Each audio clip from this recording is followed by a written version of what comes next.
Hello to all my friends and family, and welcome to Jim's 5 a.m. club.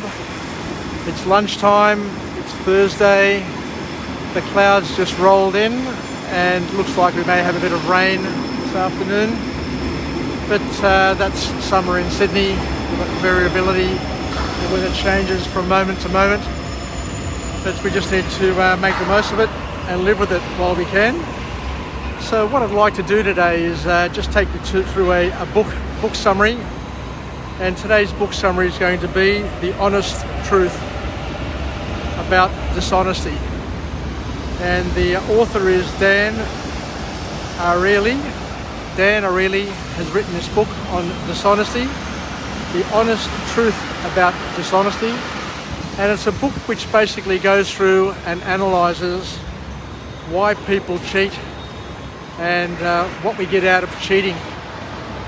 And cheating can take many forms. It can take cheating on your partner, but it can also mean cheating at work, cheating in exams, cheating on your diet, cheating on your exercise. It's a whole gambit of things which covers a spectrum of outcomes that are interesting to look into and try and understand. So I guess the big question is that this book tries to assess is, why do people cheat? And there are three key points which come out of the book, but the third point is by far the best one, so we'll get to that one. But in order to get to the point number 3, we'll have to step through a couple of other points along the way. So the author comes up with a number of tests, a number of experiments that they've had at various universities throughout the world, and they basically come up with the assertion that the decision to cheat is not a rational one.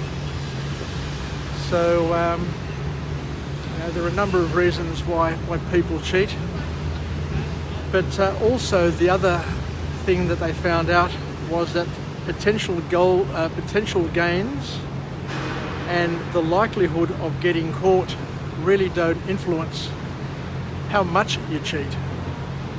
So an interesting sort of piece of analysis with some statistical backing from research that has been held from universities. And they're the initial sort of outcomes and thoughts from this book. And then they move on to other experiments that they've had over time. And the other observation that the author has is that you are more likely to cheat when there is a psychological distance between you and the deed. So there are games that are played in our minds that influence why people cheat and how they cheat. But what they're basically saying is that if there's a psychological distance, if there's some sort of distance between you cheating and the deed, it's a little bit easier to perform that cheating exercise. And one of the experiments that they did, which help support this notion, and I guess there are lots and lots of tests and experiments that they've run over time, but one of the experiments that they've run is that they set up an experiment in a dormitory in a university where they had a refrigerator which had some soft drinks included inside the refrigerator, and they also had some $1 bills, $1 notes pasted on the outside of the fridge. And the interesting outcome from this experiment was that nobody took the money. The money just stayed stuck to the fridge. So regardless of how many people came through the dormitory, how many university students were there, nobody seemed to touch the money. However, when you opened up the fridge, surprise, surprise, none of the soft drinks were left, and they were all taken, and which once again suggests that people have certain sort of rules, certain limits in terms of what they will do and what they don't do, and taking money is one of those little areas, or one of those things that people feel uncomfortable doing. But when it comes to soft drinks, which are not necessarily a legal tender, but they cost money, they cost $1 each to buy, people are more comfortable in just taking cans of drink than taking money. So where does all this lead? I guess the first couple of points are interesting, you know, and do spark discussion. But the key point was the third point in this book, and the one that I really got stuck into and I really enjoyed. And the point that the author makes is to stop wearing fake designer clothes. It will only make things worse for you. So why is it that when you're wearing fake items, what do these fake items basically do which impact you later on in life? So the author here talks about the fact that once you go down a path, once you're able to rationalize that it's okay to do certain things in order to get an outcome, subconsciously what you do is you unlock your limits and the things which you have in terms of knowing what is right and wrong. And if you consciously, according to the author, so if you consciously perform some dishonest act, regardless of how small it is or regardless of what it is, if you consciously perform some dishonest act, no matter how small it is, according to the author, it makes you more likely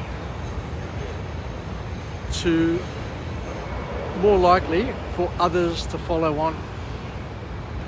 So what we're saying here is that once you get on the path of dishonesty, once you get on the path of lying, once you get on the path of thinking that it's okay to rationalize what you're doing, even though it's wrong, once you're on that path, then according to the author, you're on a slippery slope, and you'll continue to do things which are dishonest and not feel bad about it. So the final point from this book here is that once you've justified doing something wrong, you are more likely to justify it again and again, or even go to the next step and increase the dishonest act and become more comfortable at becoming dishonest. So conmen, criminals, dishonest people in general didn't get to where they got to by just waking up one day and just deciding to become dishonest. It's, as we said before, as it's been described, it starts as a slippery slope. You start with a white lie to your mum. You start with a lie to your partner. You start with a lie to your boss. You start with a lie to anybody who asks you for a favour or asks you a question at work. And before you know it, you become so accustomed to lying at the conscious level that it also infects you at the subconscious level and basically releases all of the brakes, all of the checks and balances, and then you have no problem whatsoever not only cheating in every part of your life, but justifying it and then convincing yourself that what you're doing isn't wrong anyway, until you get to the place where right and wrong are completely blurred and you look at yourself in the mirror and don't even recognize the person that you're seeing there. So once again, this is a tricky book. I think I probably didn't do it justice for the first couple of points. But we need to understand that we need to live an honest life. And there's nothing wrong with being honest. There's nothing corny about being honest. But if you are honest in the small areas of your life, then you will continue to maintain that throughout your whole life. And once you live an honest life, then you're more likely to experience love, to be trusting, to be trustworthy, and to not be cynical. So the big call to action from this author is to stop wearing fake jewelry, stop wearing fake brands. If you want to wear Gucci, then save up and buy the real McCoy. As my mother used to say, you're better off owning half as many things or a third as many things, as long as they're authentic and as long as they're the things that truly make you happy. Because living as a fake, being a fake, will do you wrong, will impact you more and more in your life, and will impact your relationships, your decisions, and every aspect of your life. So thank you very much for joining me on Jim's 5am Club. We'll finish off with a positive affirmation. I'm alive, I am well, and I feel absolutely great. To my friends and family, stay connected, stay relevant, stay reasonable, and most importantly, let's live or consider living an honest life and put an end to dishonesty. Stop cheating wherever we can, whenever other people aren't looking, because all of those small cheating exercises that you do, and cheating starts with yourself, where you make a promise to yourself and you don't keep it. You know, once you start cheating, it starts a domino effect and will impact every other part of your life. So start small, make a promise, keep a promise, and don't come up with rationalizations, or just don't try and rationalize things all the time. Because as a spiritual father of mine once told me, if you have to rationalize it, then it's obviously wrong in the first place.